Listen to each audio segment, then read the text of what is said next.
Mhm. Let's see. What's up, guys? Welcome back to the channel. Thanks for tuning in. Today in this video, guys, we're going to talk with Patrick over at Moola Money, guys. I am honored to have them on the channel. This guy is complete fire. He's going to tell us any and everything about the ecosystem, and he's going to give us some alpha, guys. You ready for this? Patrick, tell us about yourself, man. Yeah, hey, thanks a lot for having me. It's great to be here. I'm the founder of a project called Moola, which is a borrowing and lending protocol built on the Celo network. We enable owners of Celo dollars, Celo euros, Celo native asset, as well as very soon in the future, a lot of other tokens to earn compound interest, which is paid for by borrowers who either take over collateralized loans in perpetuity or under collateralized flash loans. And happy to answer any and all questions that you have about Celo or about Moola. So thanks for having me today. I love it. I love it. So first off, why did you get into cryptocurrency?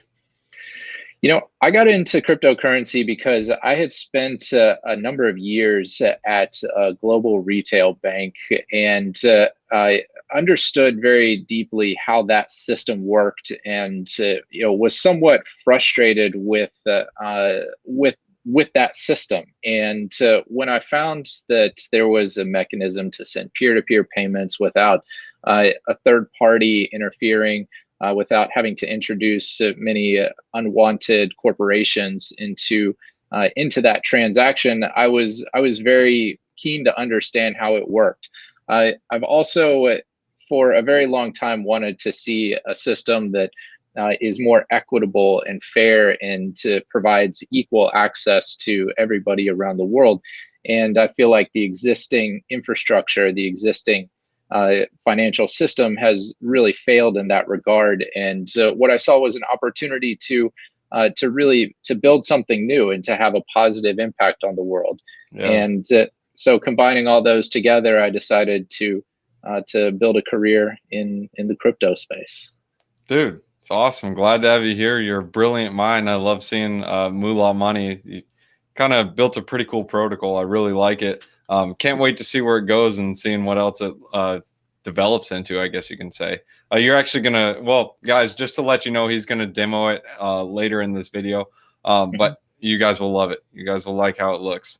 So yeah, thanks. Now, I guess another question is, why did you choose Celo? I mean, there's so many other blockchains out there. Why Celo? Yeah, that's a really good question. I chose Celo because I was, after the ICO era of 2017, 2018, I was looking for a mechanism to get crypto onto mobile devices all around the world, and not just the newest iPhone, but even primitive Android devices and even feature phones. And this was a problem set that I picked up and was working with a co-founder on and building a solution. At the time, we built a proof of concept where you could send an encrypted payment link via text message or email, and that payment could either be a Bitcoin payment or an Ether payment. Right. And in that process, what I found was that it's a really hard problem set to solve, especially if you're trying to build a payment system that uses other currencies like stable coins, dollars, euros, etc. On Ethereum. We ran across all sorts of issues related to transaction speed, transaction costs, transactions getting hung up, and it just wasn't optimized for mobile devices. And I met the C Labs team, one of the builders of the Celo protocol.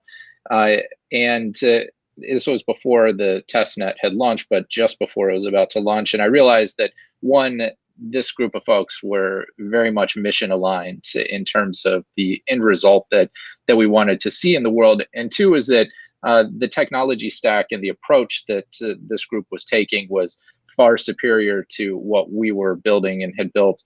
And I felt like it had a really good chance of generating a new network effect and really reaching people where they are on the technology spectrum.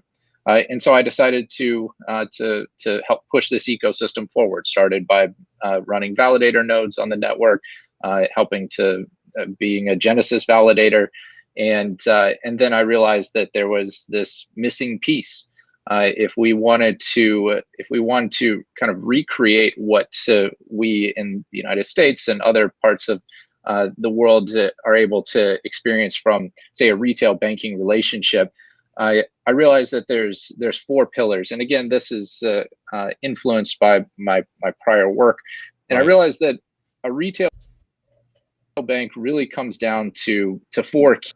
The first 2 is being able to deposit and withdraw, and within that, I consider that to be direct deposit and being able to go to a teller or an ATM machine, being able to spend money using your card, being able to spend it online.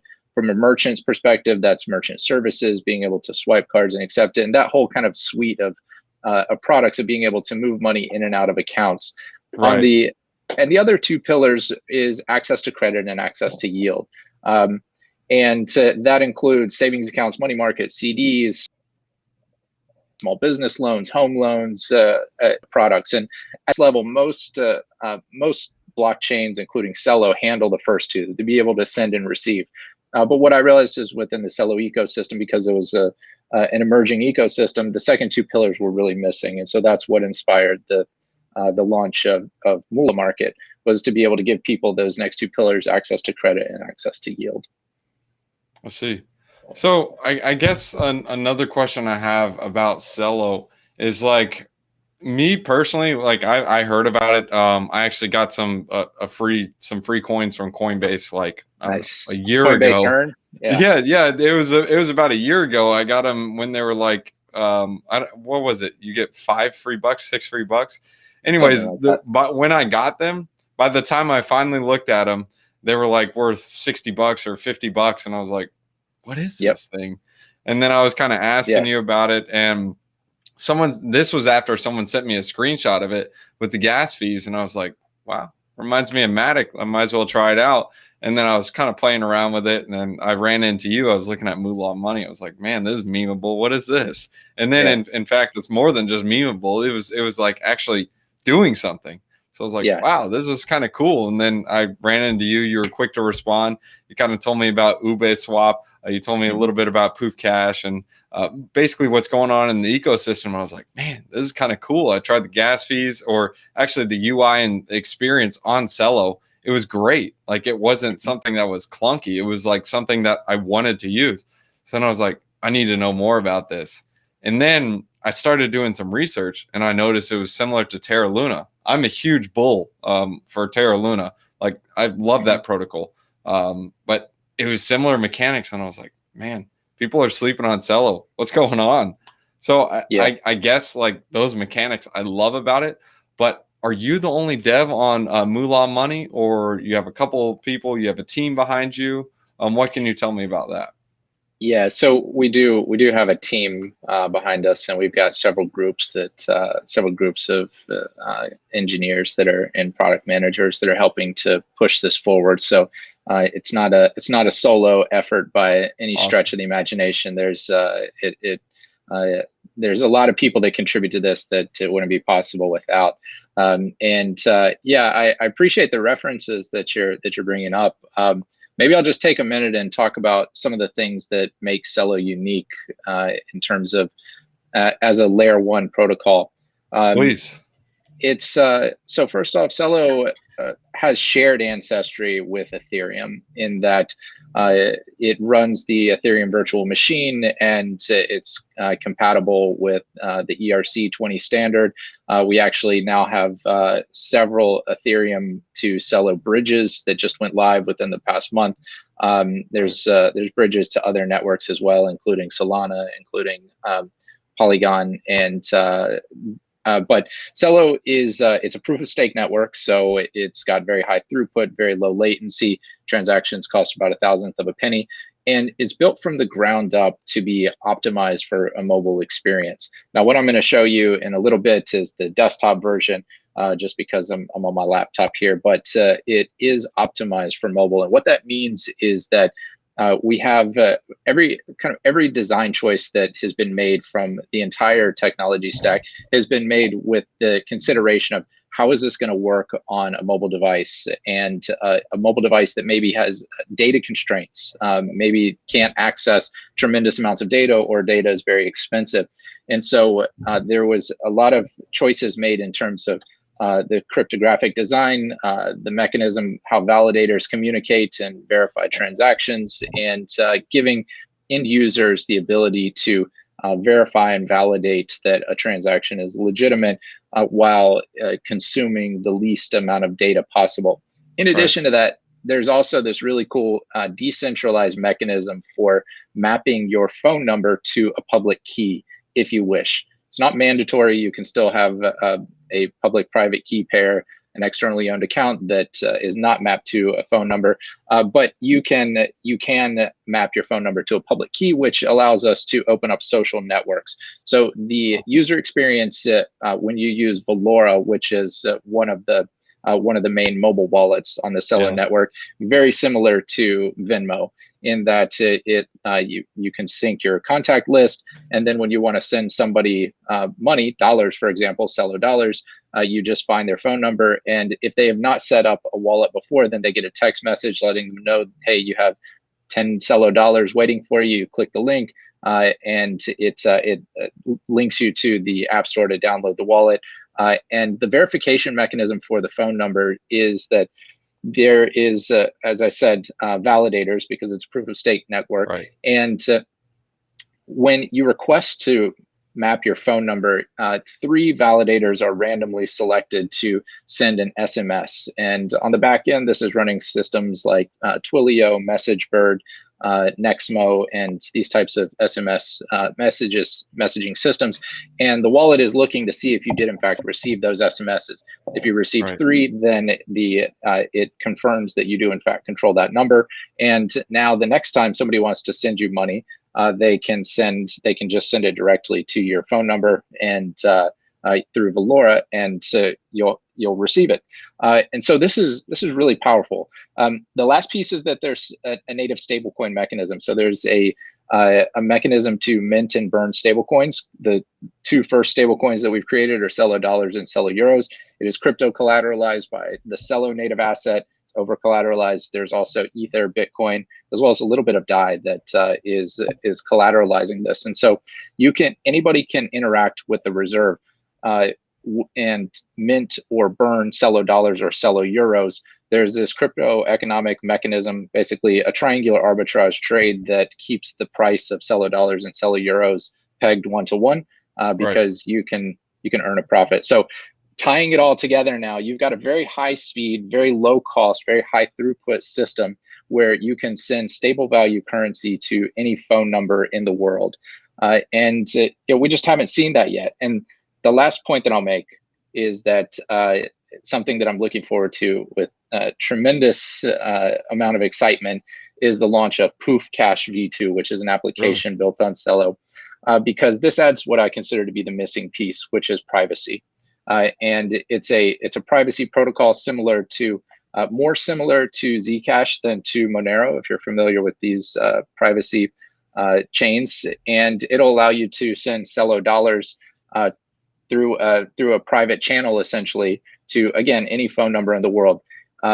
We'll also have an integration so that you can have a private stablecoin savings account that is deposited into Moola. And so, this really solves a lot of the pain points, in my opinion, in parts of the world where, for example, you just can't flash your balances to everybody. If you're going to use it in a coffee shop, if you're running a business, you need some level of privacy. And so Celo and the Celo community is solving all of these problems. And, this is why I'm excited about it, because I think that we have a very good opportunity to onboard the next billion users. And I'll stop there and take other thoughts or questions. We got someone who wants to ape in. There you go. But yeah, no, I really love Celo. I don't know if you're familiar with Terra Luna, but it's a similar concept. In order to mint some UST, you had to burn Luna. And the reason why I like Celo is because in order to issue these new dollars, like you were explaining to me, is you have to lock up Celo. So, I mean, yes, you can lock up some other currencies. I don't know what the ratios have to be, but I know Celo takes like 90% of the reserve right now, or is it I about think it's 85? 50%. 50? Okay. Yeah, I can. If you want, I can share your screen. Yeah, absolutely. So this is a website, celoreserve.org, and you can come in and you can see the reserve holding. So right now there's just shy of $1 billion worth of value that's Yeah, so that's about deposited. Here we go. 76% Okay, yeah, Celo. so you're correct, right? So right now anybody can interact using the Celo automated market maker to, as I said, mint and burn Celo dollars by either sending $1 worth of Celo to the reserve and unlocking Celo. So that's the burn mechanism. Or rather, excuse me, I said that wrong. If you send $1 worth of Celo to the reserve, then you mint one Celo dollar, or you can send one Celo dollar back to the reserve and unlock $1 worth of Celo. Currently, the BTC, ETH, and DAI is balanced in a custodial fashion. However, now that we've got the some of the cross-chain bridges that just went live, I anticipate that the community will pass a proposal to turn this into a more decentralized mechanism of being able to rebalance as well as lock up in order to mint and burn CUSD and C Euro. So Okay. that's something that I'm Yeah, I saw Mobis. They actually created a interface for it, so you can actually swap some Celo right now on Mobis. They allow you to do that. I don't know if it's decentralized. I'm assuming it is. I've tried the bridge. It's a bit slow, and when you have a slow bridge, I mean, hey, it's decentralized. That's how it rolls. Yes. So this is a great project as well that's worth mentioning. Mobius Money is a stablecoin decentralized exchange that allows you to swap similar priced, similar pegged assets like Celo dollars and USDC. We've got a number of different versions of USDC now. Some USDC that originated on Solana, some that originated on Ethereum, coming across different bridges. We are working on creating a standardized naming convention because getting the tickers right for all these different kind of varieties of tokens can be, that can be a little bit confusing. But yeah, this team has done a great job, and they've built some new useful tools, including the first UI to leverage the Optics bridge. So Optics is a cross-chain communication protocol that's one-to-many. So the first instances of it are connecting Polygon. Oh, they got Celo. Solana now. There is also a Solana bridge. Wow, that's right. That's awesome. And yeah, you can transfer any ERC20 token. It's I would say that Optics is experimental technology at this point. It's new, and it appears to be stable, and it does cut gas fees by something like 90% relative to other bridges. It takes a minimum of 3 hours because of how it works. There's basically a way to that you have to have a period of time pass in order to catch fraud. So that's the transfer period is 3 hours. Anyways, but we do have these bridges that are live, and what you mentioned before was the ability to mint and burn Celo dollars, and they have built a mechanism to interact directly with the Celo exchange. It's also, the Celo exchange is called Minto. That's what we refer to it as. So if you go to DeFi Llama and you look up the Celo ecosystem, you're going to see, let's just pull it up real quick. We got chains. You're going to see Minto. Here we go. Here's Celo. There we go. This is Minto. So that's the mechanism that and this the reserve amount and everything is this is the Celo automated market maker that in this case Mobius is interacting with. But yeah, you can see some of the other projects on here. Allbridge is another bridge. We do have Pool Together launch, which I think I'm incredibly excited about, because this kind of mechanism, this gamified savings, this prize link savings mechanism, there's been different iterations of it in various parts of the world over decades and centuries. And now I'm optimistic that when you combine Pool Together with the mobile first nature of the Celo network, it's gonna become one of the most popular types of no loss lotteries in the world and could eclipse the value of regular loss lotteries. It should. We'll see. Yeah, we'll It see. should. I've tried it. It's actually a lot of fun. Yeah, I mean, I haven't won yet, but I haven't lost anything. So I can't keep complain. it in there. That's right. The longer you hold it in there, the higher your probability of winning is.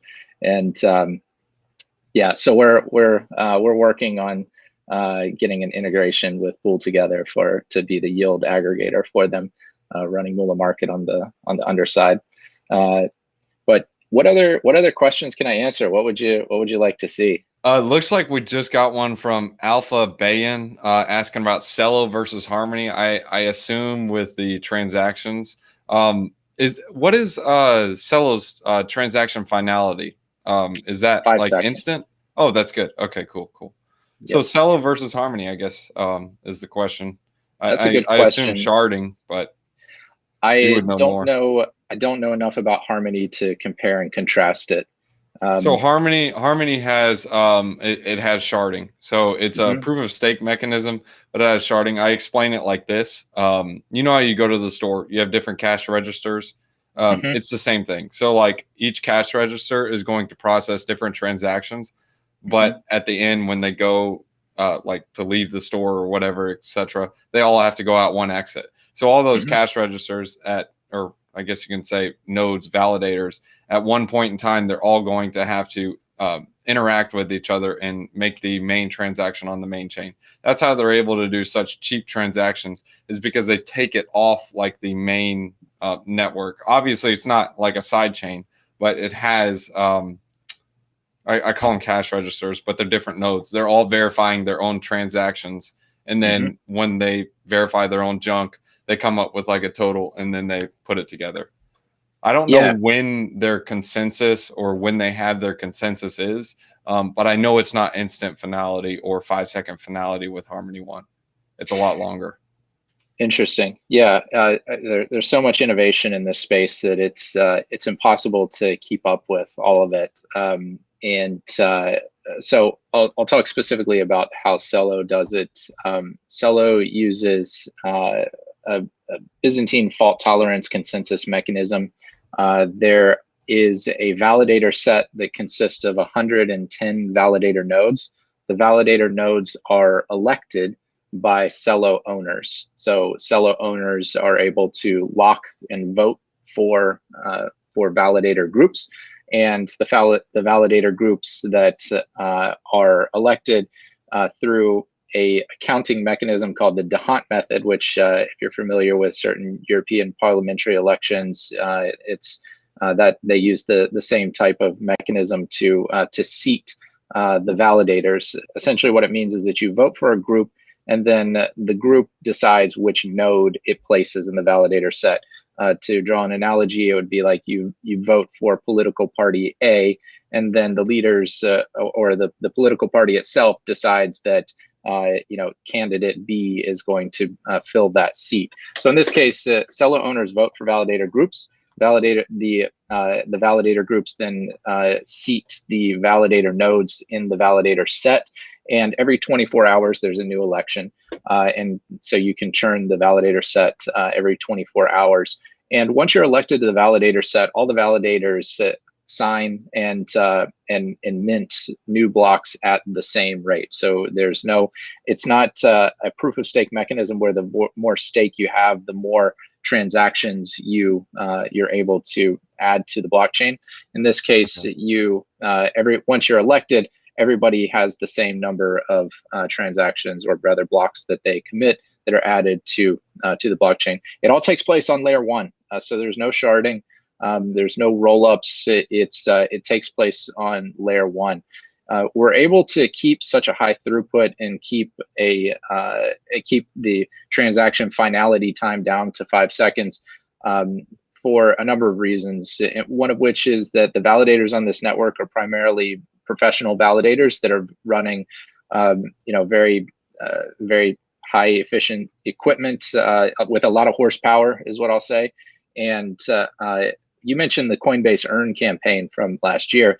That was actually a very interesting case study in Celo governance. Celo is governed by Celo owners. There's no central entity that makes decisions. All Celo owners can submit proposals to adjust the parameters of the network. So in that sense, you could call it a DAO.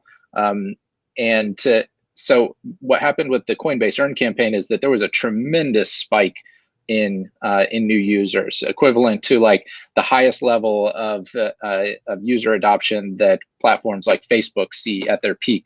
It was ephemeral. It didn't last for an extended period of time, but it did test the network. And so what we realized is that we needed to increase the block size. So there was a hot fix that was proposed. Within 24 hours, it was voted on and implemented. And so we were able to essentially increase the throughput of the network, essentially double it in a very short period of time because we needed to. And for me, that was a great example of the coordination mechanism working as anticipated and showing the scalability.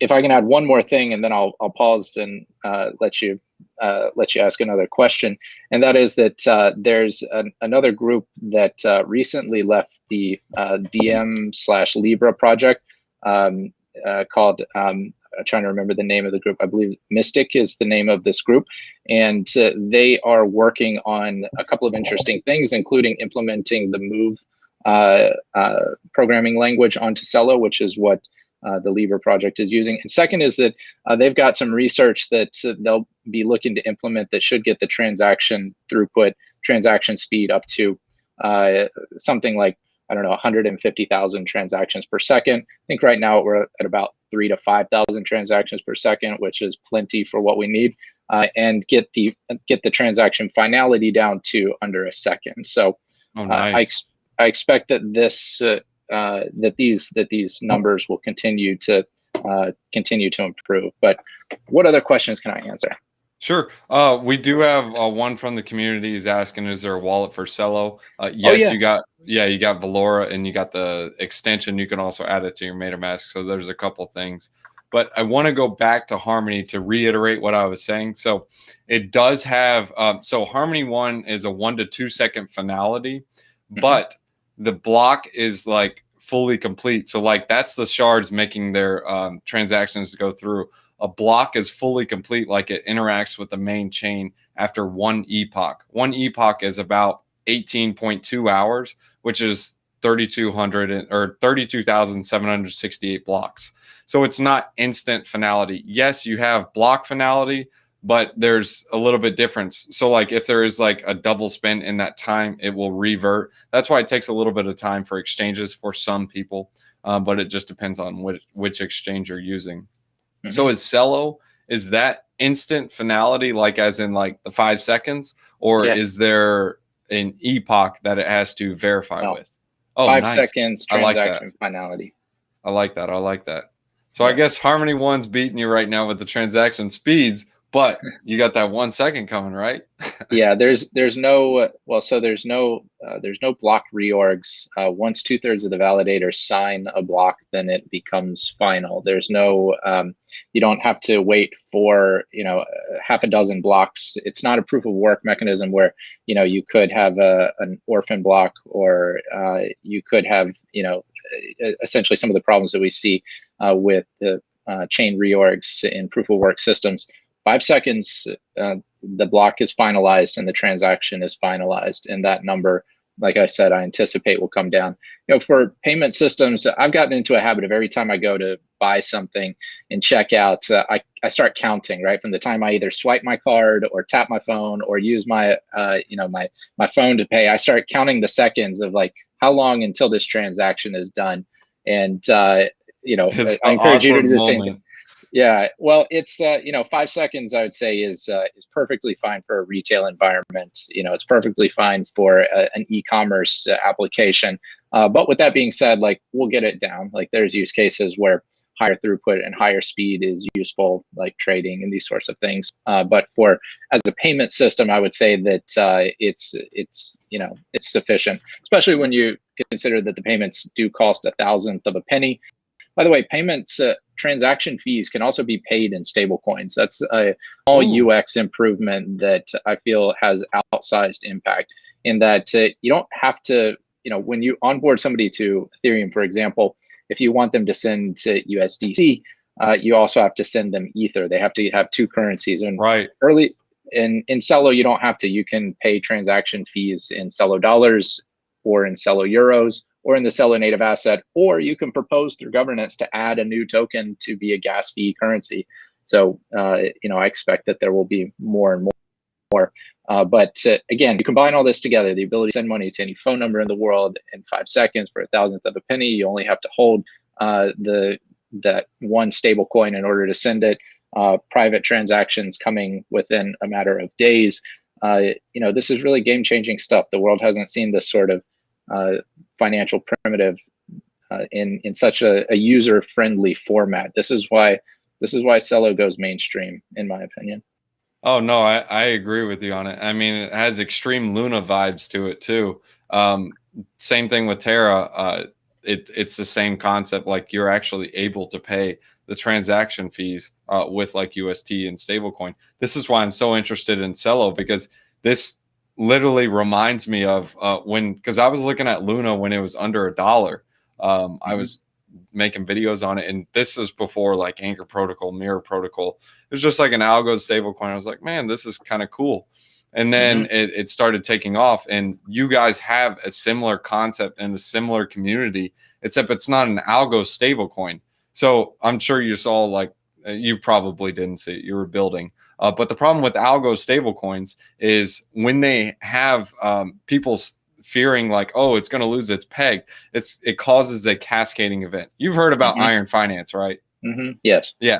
So it's similar to something like that. I'm not saying Luna is the same thing as iron finance, nowhere near it. But that's what happens with some algo stablecoins, is that they lose their peg. Something like that can happen. And Celo, I see a ton of different fixes in it.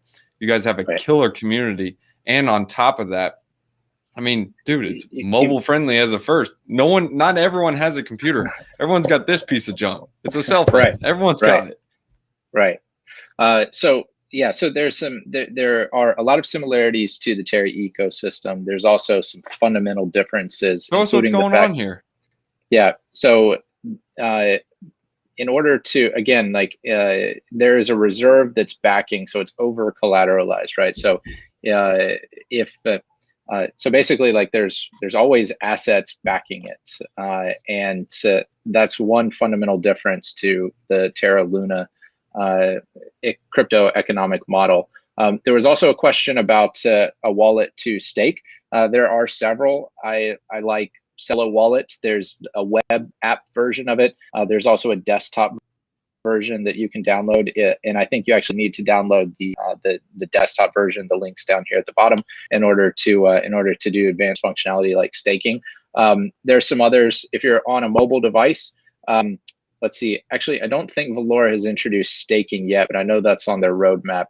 There's another one called Stake Wallet that recently launched. I gotta search it real quick. That's convenient. Yeah, right.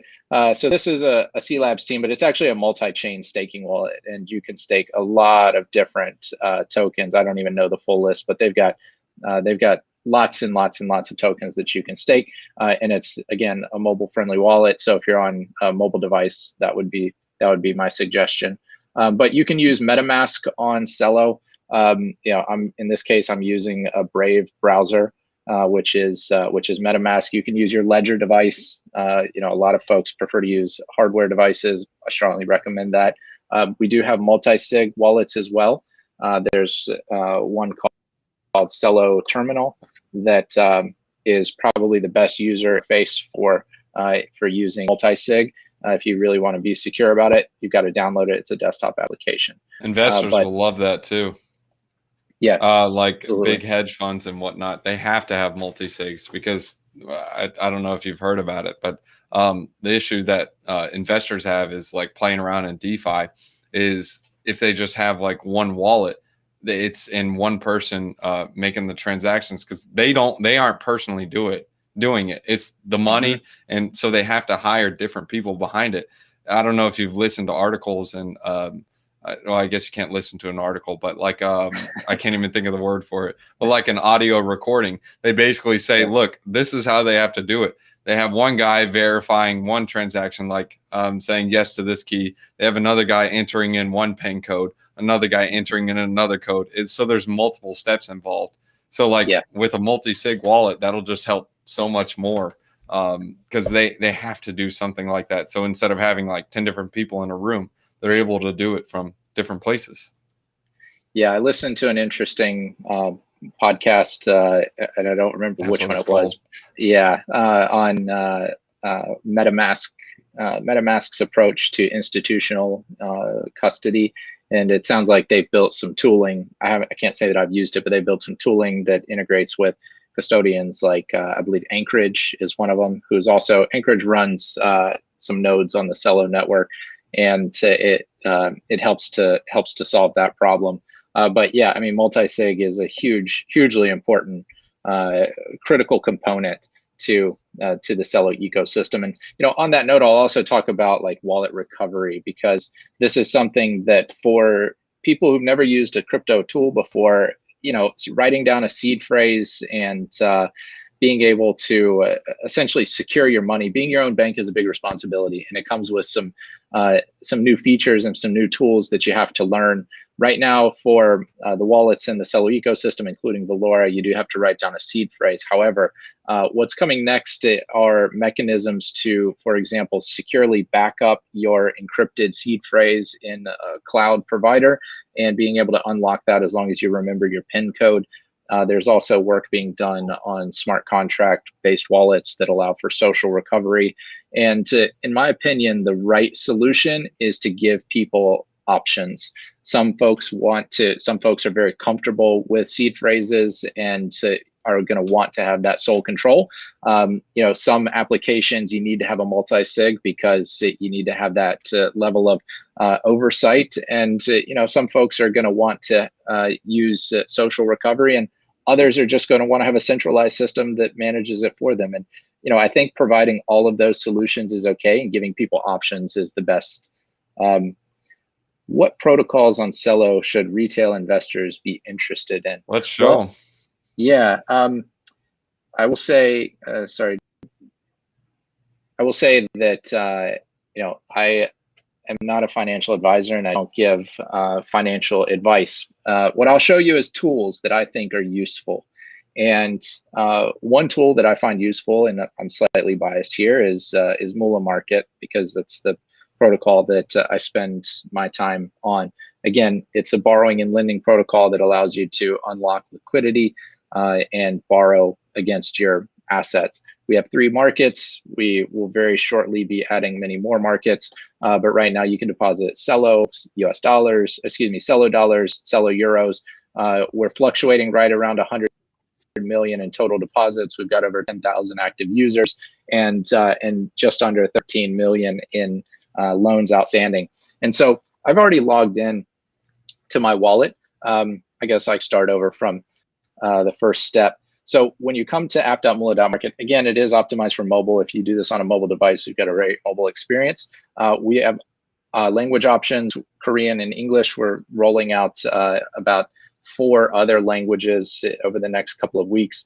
And you can also set your currency. So if your unit of account is typically euros, then you can select euros and see everything denominated in euros. But in this case, I'm going to go ahead and keep it in dollars and keep it in English. Now, the first thing I do is I connect my wallet.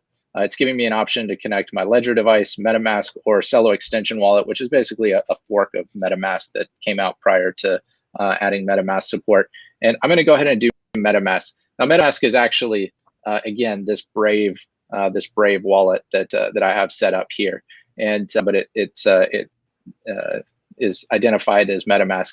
Now, if I want to earn some returns on my Celo dollars, for example, so I've got 5 Celo dollars. What I'm going to do is that I'm going to come in here, click deposit, select 5, and I'll cover all of this on the right-hand side in more detail. But I've already basically taken loans, and so what that's doing is that that's showing me what my new positions are. Here, it's just confirming the information, showing me my health factor. The health factor is a numeric representation of the safety of your assets. And so in this case, I've got collateral deposited. I've also borrowed against it. And when I deposit additional value, it will, my health factor will improve. That is, it'll be less likely that I will get liquidated because I'm adding more value as collateral. And if you want to calculate it, we throw the formula right there. So I'm going to go ahead and confirm this transaction. It looks like you can't see it on the screen there, but I'm getting a pop-up window that's asking me to sign that transaction.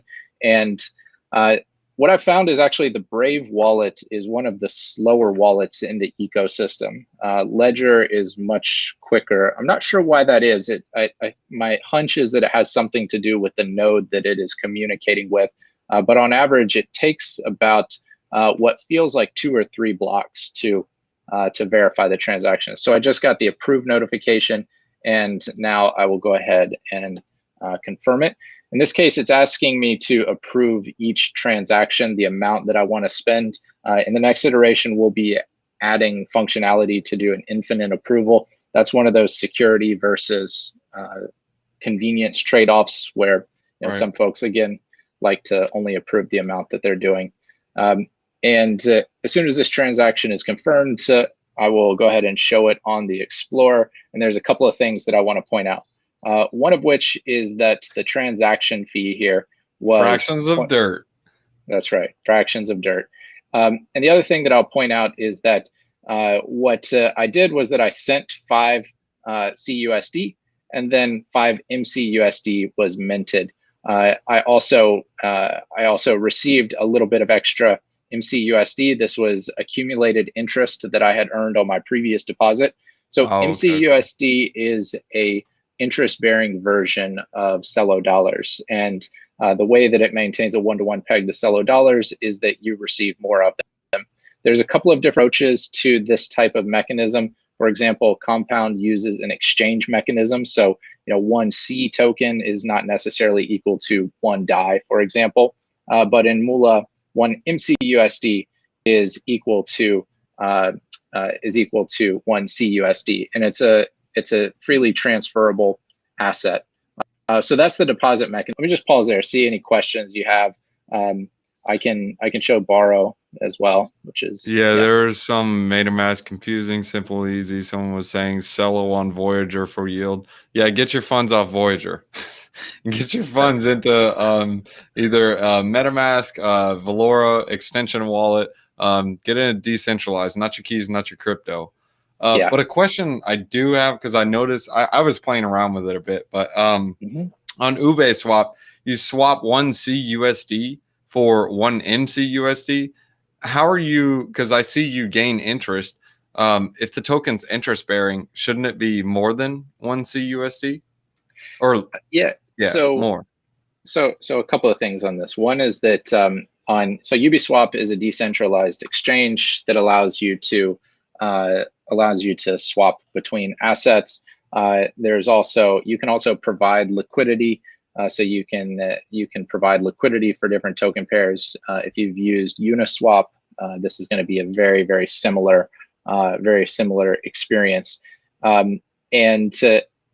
Before I show the farms, I'll go back here. So the Uniswap team built a Moola router, which basically allows you to deposit and withdraw directly from Moola. So it's not actually a swap when you do this, as well as when you unwrap MCUSD for CUSD. So it does not incur swap fees. It's depositing and withdrawing from Moola, which doesn't cost anything. So that's how they're able to do it at a 1-to-1 ratio. To your question specifically about how do we keep the quantities the same, basically all of the debt and liabilities equaling, keeping the balance sheet balanced is kind of the core of your question. And the answer is that if you recall from the, I closed that tab, but the previous transaction was the small transaction for MCUSD at the bottom. And that was my accumulated interest earned on this small balance of CUSD that I had already deposited previously, right? So I had 100 before then. I had 100 CUSD, and it's earning about a 3% APY. And so since the last time I did a transaction, that was the MCUSD tokens that accumulated to me. And so now my wallet address was credited with additional MCUSD tokens. And I want to pause for your questions there, but I do want to show you this because this is quite, this is going to be, what I imagine some folks are interested in. And that's the yield farming pool. So we've partnered with Uniswap to offer triple reward pools. So in this case, there's a stablecoin pool, which is Moola Celo dollars and Moola Celo euros that are yielding Celo. So the Celo native asset, Mu, which is the native token of the Moola market protocol, as well as UB, which is the governance token for Uniswap. And it's earning upwards of 60% APY. There's also a number yields, of, bro. I know, right? I know. There, alpha leak. There's also Celo MCUSD pools if you just want exposure to Celo. And the last ones that I'll show are the MCUSD BTC as well as the ETH pools. So if you're looking for high yields on ETH and Bitcoin or stable coins, see we got new pools as of today. Wrapped Bitcoin as well as wrapped ETH there. Yeah, so these are really, really juicy. So we've got these dual reward pools that are yielding Celo and UB. We've also got triple reward pools that give you 3 tokens that you get to claim, and then also single reward pools. Did I answer your question about the token kind of accounting mechanism? And what yes, yes, yeah. And no a bit. So like I see how you can get it if you're depositing on Moola, but how do you claim? Maybe it's because I haven't visited Moola, because I've been playing with Uniswap and Mobis and a little bit of Moola like I don't know past month and a half. So maybe I just have some tokens to claim over on Moola. So yeah, to clarify, there's certain events that trigger that claim mechanism. So if you make a deposit, a withdrawal, a borrow, or a repay. So Moola, even on AAVE, it automatically gets dropped to you. Yeah, so if you swapped CUSD for MCUSD and you clicked in the Explorer link, then you should also see another transaction in there, which is the accumulated, again, if you're holding MCUSD. So if you already have some funds deposited into Moola, right? Like if you've already made a deposit, then when you go to do a transaction, you're going to see, so I can just, I'll do another transaction and I'll just demonstrate this. So let's do CUSD. I don't have much in this wallet. We'll deposit a penny again because, by the way, what this is showing is an updated liquidation price. So as you add more funds, it's showing you, it's basically like a simulator where it'll show you what your new liquidation price will be for the collateral that you already have. So this allows you to make more intelligent decisions and see, and same thing if you decide to withdraw or if you decide to, if you're going to do something that's going to reduce your health factor, it'll show you what your new health factor and liquidation price will be if that's going to decrease. But what we should see is a transaction that debits 1 CUSD from my wallet and credits it to the Moola pool, as well as the minting of 0.01 MCUSD, and then there should be a third transaction for a very small trace amount of MCUSD that gets transferred to my wallet address. So as soon as this confirms, we'll pull that up and see, and then I can show, so you can see what to look for. And again, this wallet is so much slower than other wallets, and I don't know why that is. Valora is faster, Ledger is the fastest. Yeah, I use the Celo. I use the Celo extension wallet or Valora. Well, actually, on my computer, I use the Celo extension. It's like 2 seconds. It's fast. Yeah. See, look, the transaction was confirmed 30 seconds ago. It doesn't show us. I don't know why that is. Anyways, okay, so here we go. So we have the debit of 1 CUSD from my wallet address to Moola, the minting of 0.01 MCUSD, and then here's the trace amount. So again, this was minting the amount of MCUSD interest earned since the last transaction that we did about 10 minutes ago transferred to my wallet address. So that transaction is what triggered the accumulated interest to be sent to my wallet. Does that answer your question now? Yeah, that answers it now. So I guess it's just something that's not on the UI that you can see on Moola. It's kind of like on the back end. Yeah, on AAVE, I guess you can say. yeah, it's yeah, that's a fair point. That's a fair point. So I guess the biggest thing is I've seen this happen with some protocols lately. One of them's called Parrot Finance. You probably haven't heard about it. Like I said, you're building. But Parrot Finance, what they do is LP rewards. They allow you to borrow against it. So is that possibly going to be coming in the future for Moola money? So like basically what it's also on Parrot Finance, it's on Phantom. But basically what you can do is you can take your LP token. So like if you look over on Uniswap, how you can deposit like MC Euro and MC USD, that value, so say that's worth $100. What Parrot or Tater or Parrot protocol and Tarot, they're two different protocols. What they'll do is that dollar value that it has, it allows you to borrow against it. And you can either use that in DeFi or whatever you want and use that as collateral. Is that something that's in the works? Yeah, 100%. So basically what you're talking about is adding LP tokens, liquidity provider tokens, as a collateral asset so that you can then borrow against it. And yes, that's very much in the works. I think that an interesting pair will be the Celo pair. This is one that I think would make a lot of sense, because right now, the yields for depositing Celo is quite low because the quantity deposited, there's 50-60 million dollars deposited that people are borrowing dollars and euros against. There's not a lot of demand to buy Celo just yet. And so what adding this liquidity pair would do, our Celo, for context, is a locked version of Celo that is voting for certain validator groups. And so it earns the staking yield. When you lock your Celo and you participate in the consensus mechanism, that is, you lock it and you vote for a validator group, then you earn the block rewards, the staking yield, which fluctuates. Started at 6%, it's dropped down to about 5% APY at this point, and so this is accumulating yield. And so basically, like what this pair will allow you to do is to hold Celo and a locked version of Celo, earn the staking rewards, and then also unlock liquidity against it. Yeah, we definitely have that planned, and like I said, we'll be adding a lot of new markets in the very near future. Which protocol runs the Celo, the R Celo? Which protocol or DApp is that? That's a great question. So it is an application called Poof Cash.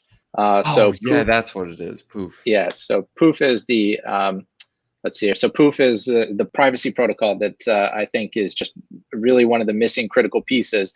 That it started as a fork of Tornado Cash, and so you can deposit your R Celo into Poof, and again earn the block rewards, as well as earn Poof tokens.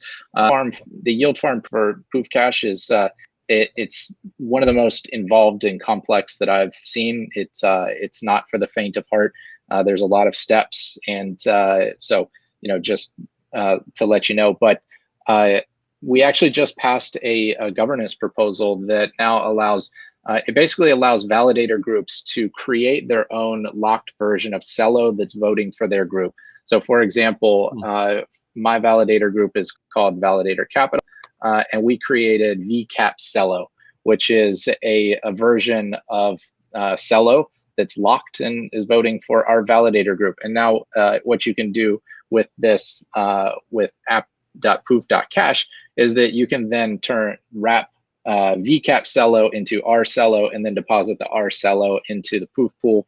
And it can be used, for privacy purposes. It can also be used to generate the staking rewards. And then it can be all unlocked and unwound as well, the other direction.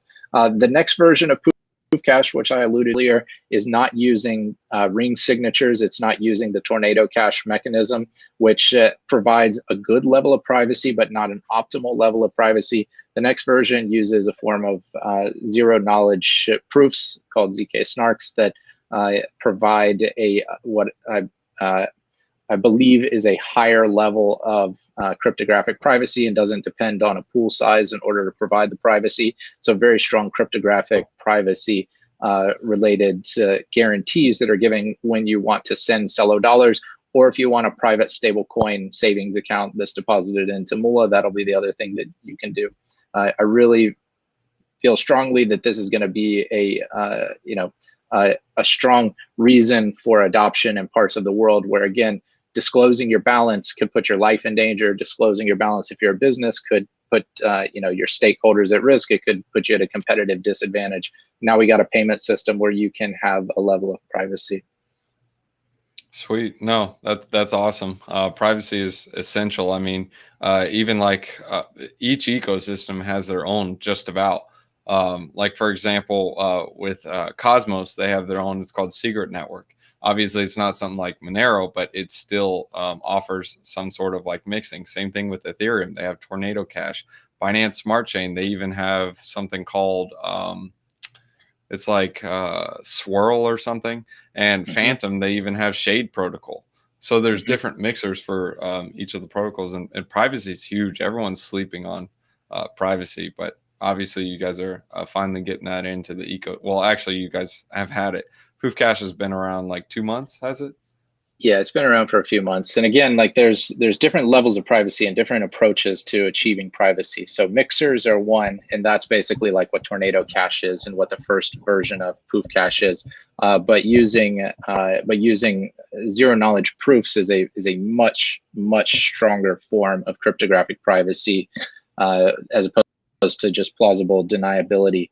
The other thing I wanted to point out in the last few minutes that we have is that Mobius Money, which is the stablecoin decentralized exchange that we looked at earlier, they also have liquidity mine pools that are yielding quite high yields for dollars, as well as Bitcoin pools earning upwards of Ether pools. So if stablecoin pool, this is the place to go. So Mobius Money is the one place to do yield farming on Celo. app.ubiswap.org is the other place to do yield farming on Celo. And I think that answers. Are there a couple of other farms, or these are the two main ones? Are there any other? Okay, those are the main ones. Okay. Yep. So yep. you we got like to consolidate Mobis, and make it. Yep.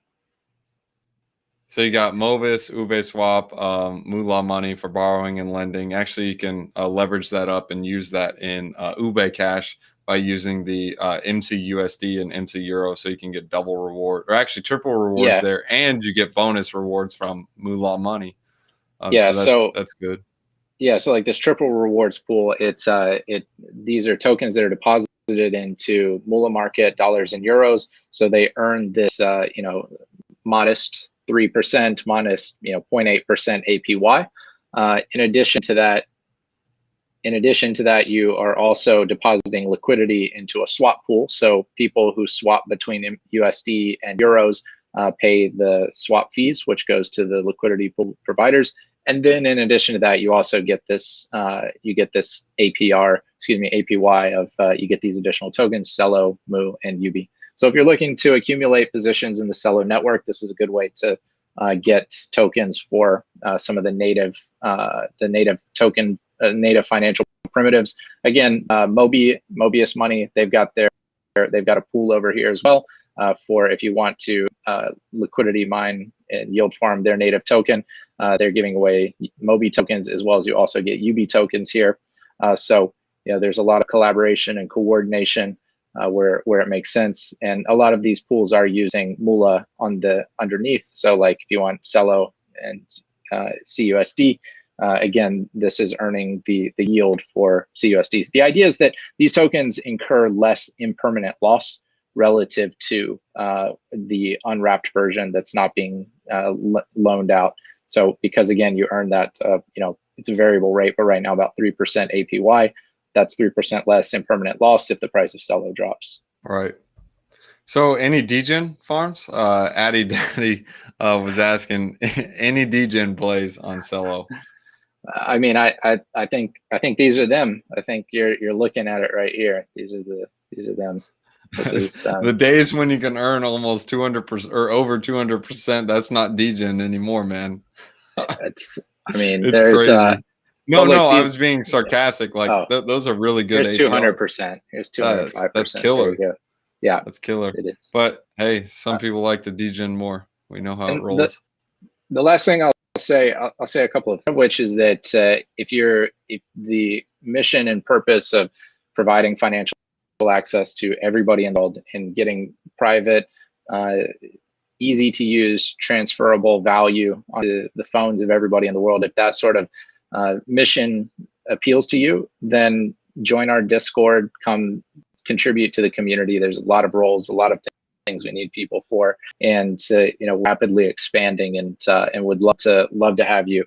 The second thing I'll say is that this is all experimental technology, and there is a risk of loss. And when you include smart contracts on top of economic experiments, the risk compounds. So there's a reason why these yield rates are so high, is because there's risk associated with it. So do your own research, and and use level of caution in terms of the amount of value that you put at risk, and come change the world with us. We're doing a lot of exciting things, and would love to have you. Oh, hey, no, that's awesome. I guess one other question we got about, well, I have about Moo. I don't know if others do as well, but how can you earn your coin, or right now it's just for trading? I think you guys had an airdrop, didn't you? We did have an airdrop to early supporters, so folks who had either used Uniswap or used Valora or used Moola. There was an airdrop to early supporters. Right now, if you want to earn the coin, then you have to be an active depositor in one of these two pools. So you have to be an active depositor in MCUSD, MC Euro, or the Moo Celo pool. We have other integrations that are coming that I anticipate will also have yields that'll have rewards for them. And the intended purpose of the Moo token is to hand off control of the Moola DAO over to the Moola treasury, over to Moo owners. We're following a process of progressive decentralization.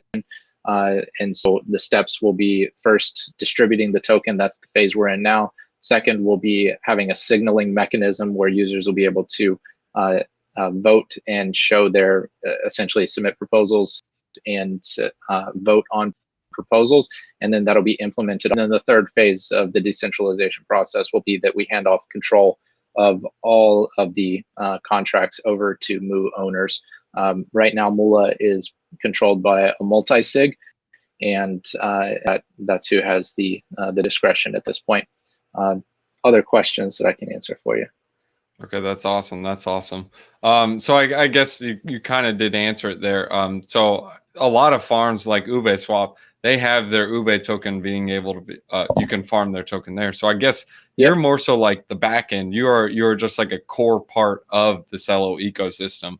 Like you see hints of your token everywhere, like especially in the AAVE pools. So I guess that's how you're doing your farming, is you're kind of releasing it that way. So that's awesome. I like that. And there's also pool together. So right now you can deposit Celo dollars or Celo euros into this pool together pool, and participate in pool together. And I anticipate that there will be, and right now the rewards are coming from part of DeFi. So there was $100 million in incentive that was announced a couple of weeks ago, a support fund. And so right now the rewards are coming from that, but we're actively discussing mechanisms to be the yield generator behind that. So I would say there's also what is it called? A hackathon coming with $2.5 million in rewards as part of DeFi for the people. Here it is. Ooh, I saw AAVE. So is AAVE coming? AAVE is coming, Really? Curve is coming, Sushi's already here. Ooh, Alpha Yeah, League. I know. They're all, yeah, they're all coming. Yeah, but if you're a builder or looking for seed funding, there's a lot of funding available in Celo ecosystem. There's grants, there's non-dilutive grants, there's investors that'll provide large amounts of capital, the right ideas. There's there's a lot. So like I said, come get involved. This starts on October 8th, and $2.5 million in prizes, including some Moo tokens. The best Moo integration is going to get Moola integration is going to get some Moo tokens. I love it. So Yeah. with the Moo token, what is the tokenomics on that Joker? Like what percentage goes to the team, what percentage can be earned, etc. Yeah. So we've got all of that posted here, and you can find that at our Medium page. Send Total me that link supply. and I'll put it in the description. Sure. Just whenever you get the chance. Yeah. So some of these numbers, the stats down here are out of date, but this is the breakdown. So 10% to founders, 100 million total supply. Now we did make a decision to enable additional Moo to be minted if through governance, and the reason why is because, in my opinion, if you look at the traditional corporate world, corporations have an ability to issue more stock because sometimes by issuing it, you can actually create more value. There's also, of course, if you abuse that privilege, then you just increase the supply and the per unit value goes down. But there's plenty of examples where minting new tokens may, if you use them wisely, you can actually increase the overall value. I don't anticipate that we're going to do that anytime soon, but if you look at the smart contract code, you can see that the ability to mint more does exist in it, which currently would be a multi-sig, and it is anticipated in the future that would be on it. We gave a healthy portion to the community treasury. Our thinking was that let's put it all into to the treasury and what to do with it from there. Some of that goes to the pool rewards, some of that goes towards grants, some of that goes towards whatever. Ultimately, it'll be whatever Moo owners want to decide on. And awesome. we did. Yeah, the last thing I'll point out. So that was the airdrop to the early supporters. We also have earmarked 5% to the Celo reserve, and again, like right now, it's made up of these tokens. What a lot of the projects in the Celo ecosystem have started doing is earmarking some percentage of their tokens to go to the Celo reserve. And this is part of, it's partly altruistic and wanting to make sure that it's healthy and giving back to the platform that we're building on top of. It's also not altruistic in that a healthy Celo reserve is good for us because, again, we use Celo dollars, Celo euros, a Celo native asset, and those hold their peg. Rather, the stable coins hold their peg because there is sufficient reserve backing it. So there's also we're going to give back so that the platform is secure. And the other thing is that there was a proposal put forth recently to give to Impact Market.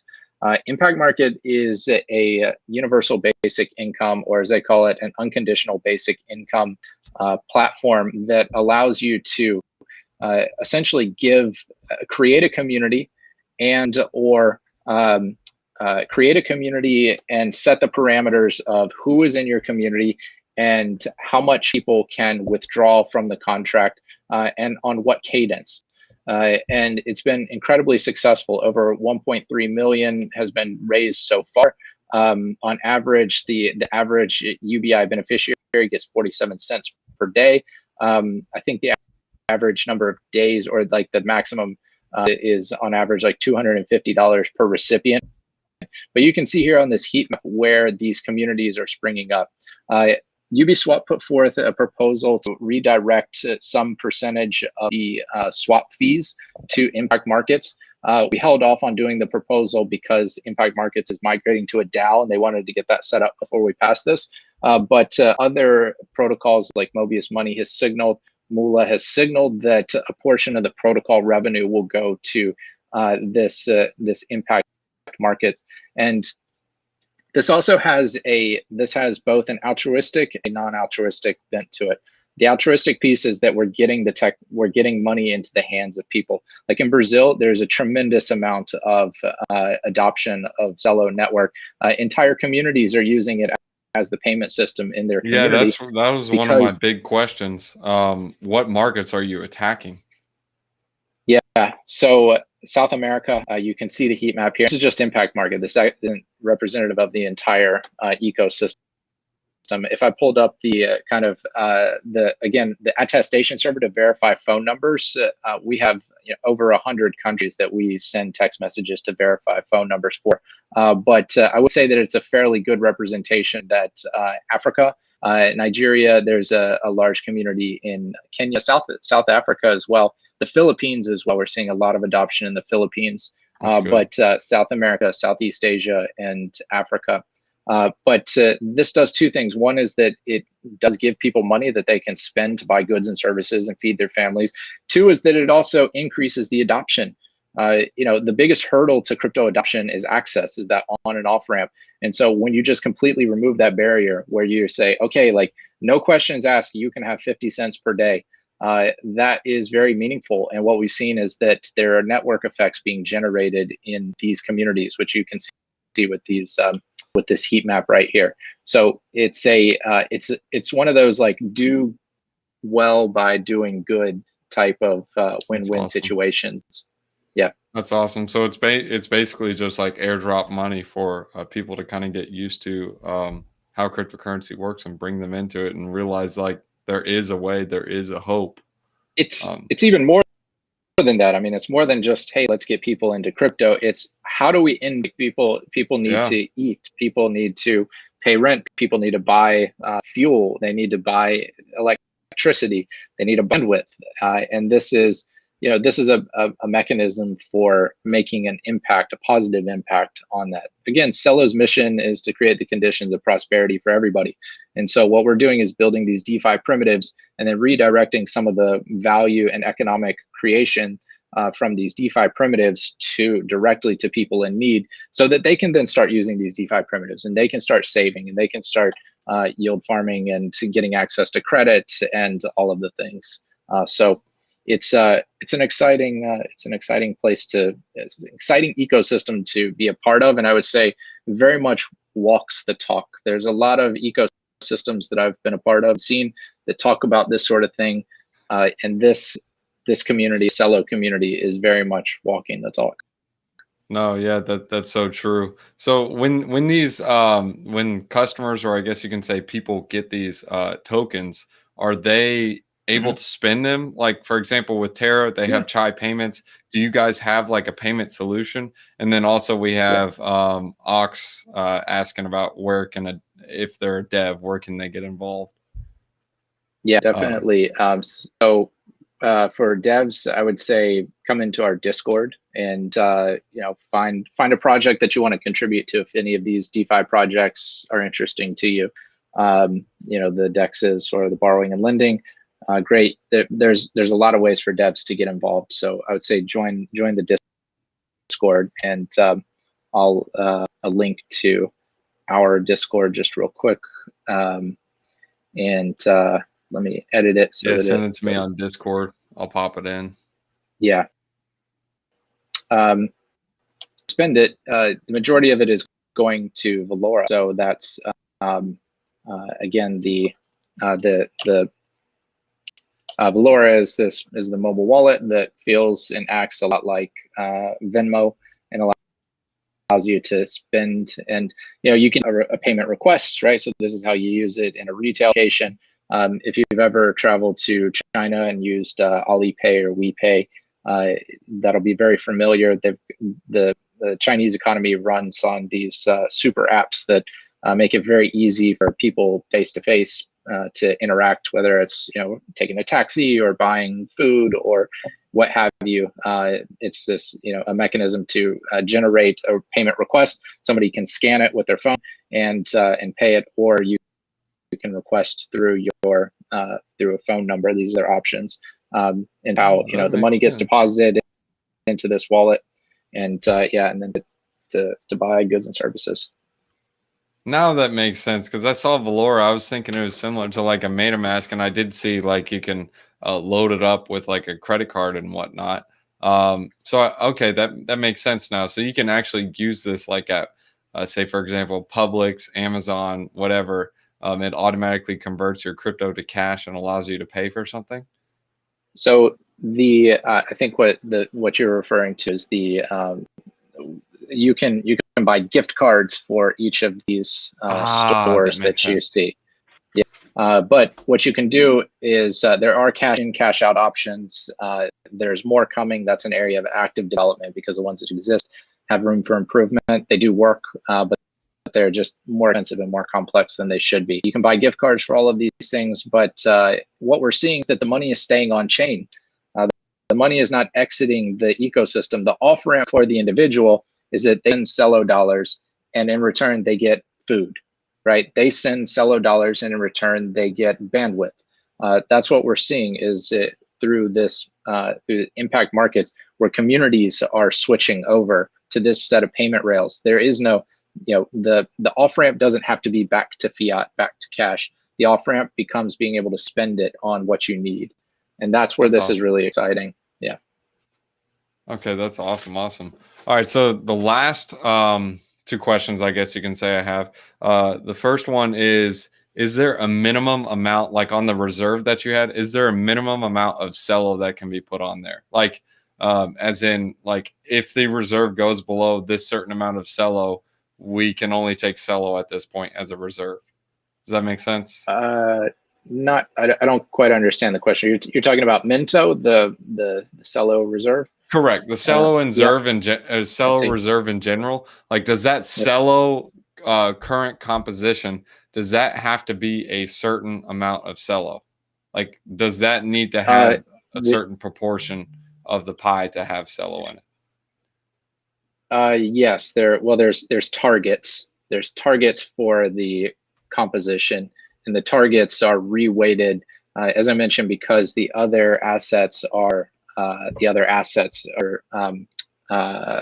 being custodied off chain right now. It's done in a more centralized fashion, the reweighting.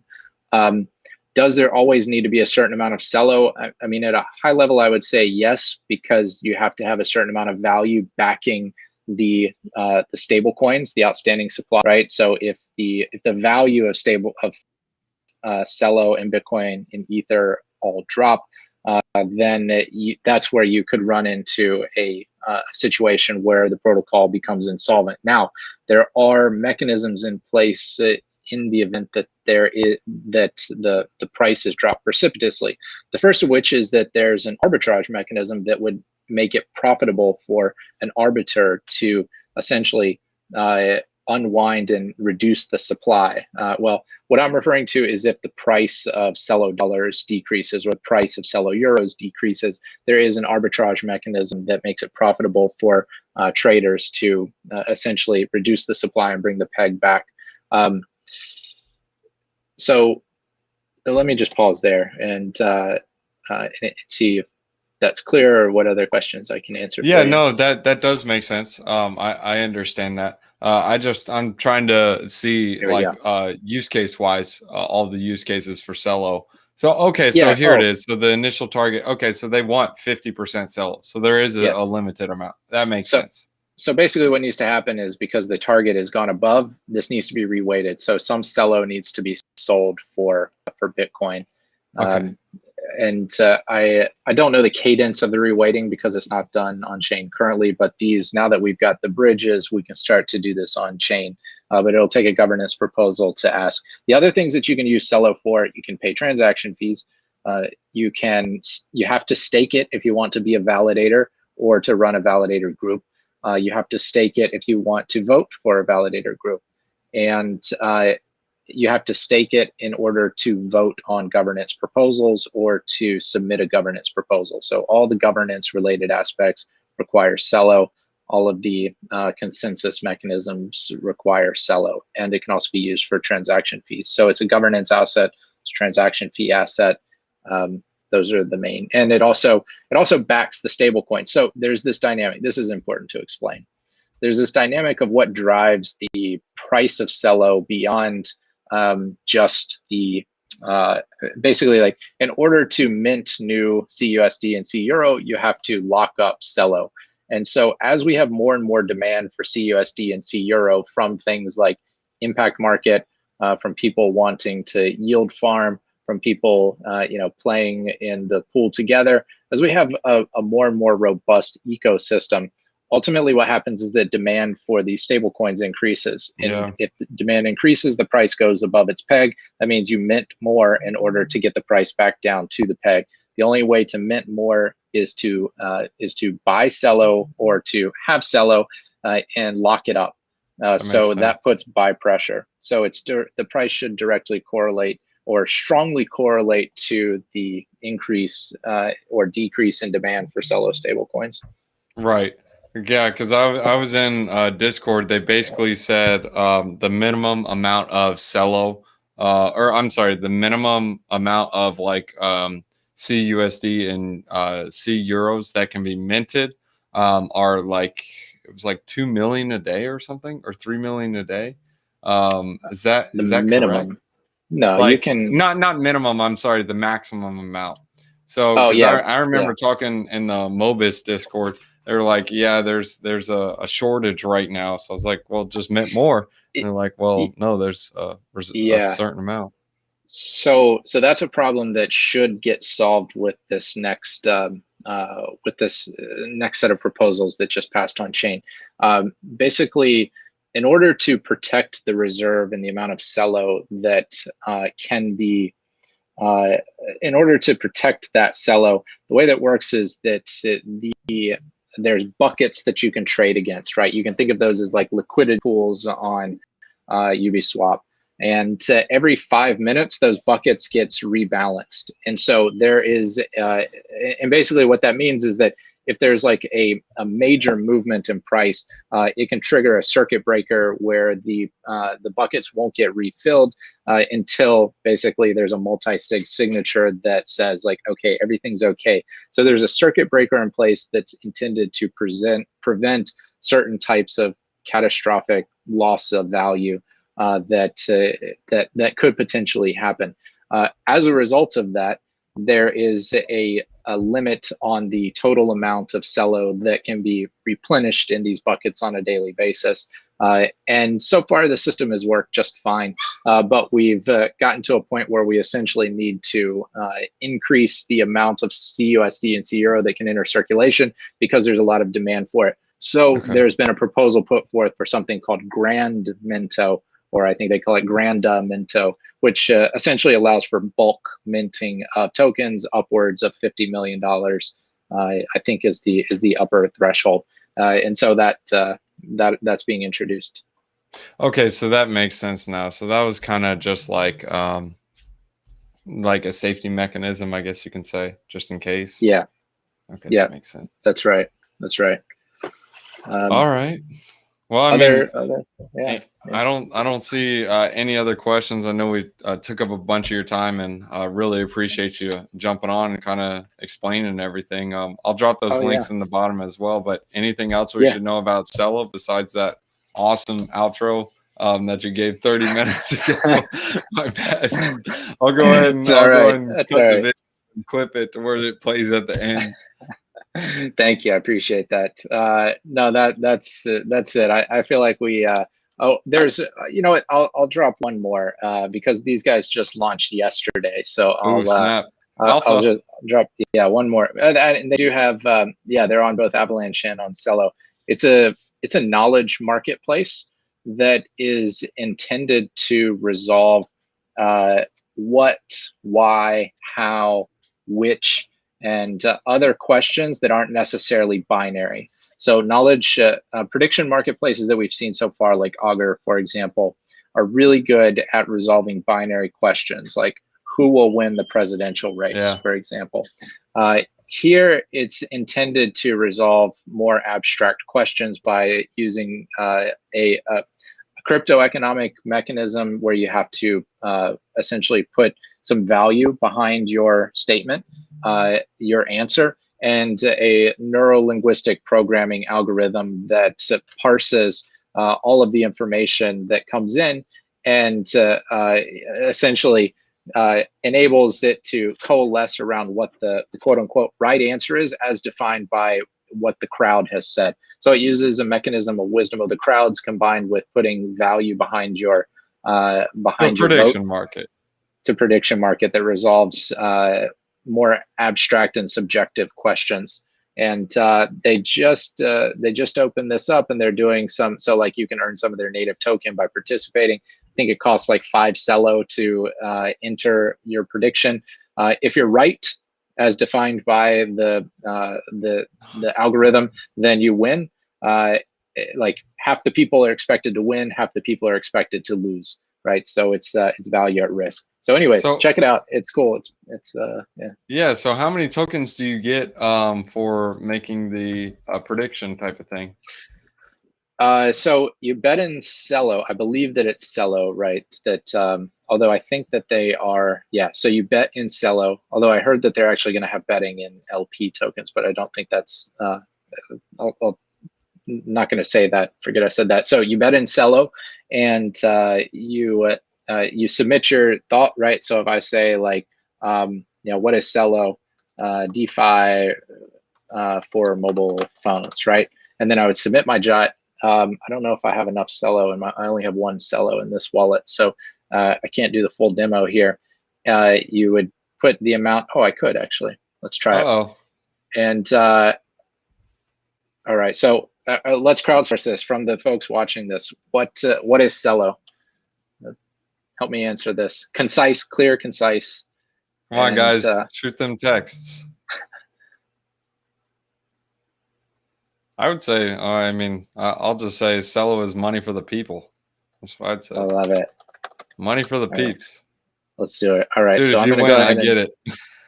We'll share it. We'll share I'm messing. All right. So I'm signing a transaction here with the pop-up window. Successfully submitted my jot. Now I've got a bid on it. So this is me submitting my my money behind it, my Celo. And let's see, that should go through. We got DeFi for masses and mobile blockchain. Or wait, no, we got mobile blockchain. All right, you guys go in and submit this. So now if I want to see my submissions, then it should, here we go. So there's my submission. And this will, so they call it JOTS, right? This will resolve, what is the, I don't know that, topic ends on the 7th, right? So we've got a week for this one. And it looks like there's 141 Celo in this pool. I just put 1 Celo in. So if you win, you get all that Celo. You get, half of the winners are expected to share in this. And it is weighted based on how right you are relative to the others, right? So there's basically like think of it as like a bell curve distribution, where the closer you are to the center of the bell curve, the more you're going to get. The further out you are, the less you're going to get. And half the people win, half the people lose. That's how it works. Yeah, I see it says bidding pool is 24,000% APR, and then the liquidity pool is 604%. Yeah, so I'm not sure exactly how this is being calculated, but I believe that the way that it's working is based on like the top 20, I think, and don't hold me to this, but I think it's the top 20 bidders split the winning 40,000 KNX tokens that they're giving out. And it's calculating based on the total amount here divided by the number of people participating times the KNX token. I don't know. That's probably not the formula, but I would have to defer to D. But let's see if we can get an answer to that. They should have a link to their. Yeah, it says you can add liquidity, earn 1.5% from the bidding pool. So I guess what you'd be getting, depending on how much liquidity you add for, I guess you're adding Celo or whatever, you're going to get 1.5%. That So makes there's the sense. bidding pool and then the liquidity pool. So the liquidity pool, and I'm still learning about this myself. So forgive me if I explain something that turns out to be slightly incorrect. But my understanding is that the liquidity pool is used like 1.5% of everything that goes in the bidding pool gets distributed to people who provide liquidity to the liquidity pool. And the liquidity pool, again, is used to balance out the winners and losers, because there's an expectation that actually, I'm not even going to try to explain the liquidity pool because I don't have enough information as to the conditions under which it gets paid out. But I do know that 1.5% of the bids go into the liquidity pool and gets distributed to the liquidity pool providers. And it looks like they're also incentivizing that with KNX. I just joined. Can you guys repeat everything? No.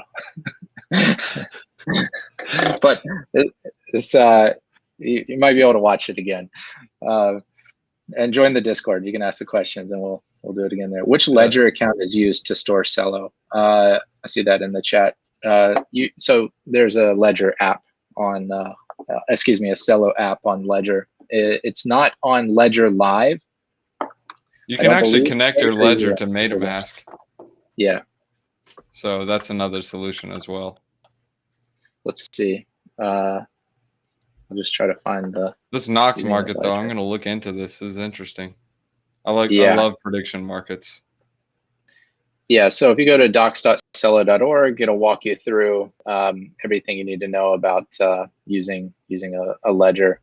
You don't actually need to use it with MetaMask if you don't want to. You can connect directly through these applications generally. So like, for example, if I disconnect and then I connect my wallet, it's going to ask me for the index, right? So your ledger can generate many different accounts, and you just do the index and then connect.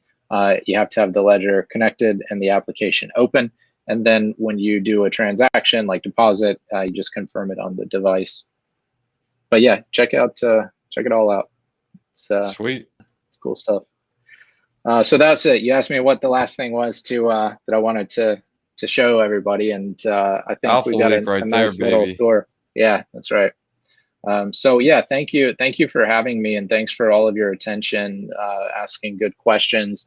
Again, join the Discord. We're bringing crypto and private money and financial tools to everybody in the world, and we're doing it through mobile devices as well as obviously through desktop. But all of this stuff that I just showed you also works just as well on a mobile phone, and it's meant to be accessible and and fair and equitable for people to be able to access it. So we need a lot of other folks like yourselves to come help achieve this. It was an honor to have you on, man. I'm glad you came on. Thank you for spending the time. And what I always do is I always close out all of my videos with a wisdom one-liner. It's just a verse from Proverbs. We just pick random verses, but we're in Proverbs chapter 16, verses 24. Gracious words are a honeycomb, sweet to the soul and healing to the bones. It's good stuff, man. I like it. Be nice with your words, man. That's right. That's right. Patrick, cool. My man, appreciate you jumping on. My pleasure. Hey, again, it's an honor. Thank you. Yeah, thank you.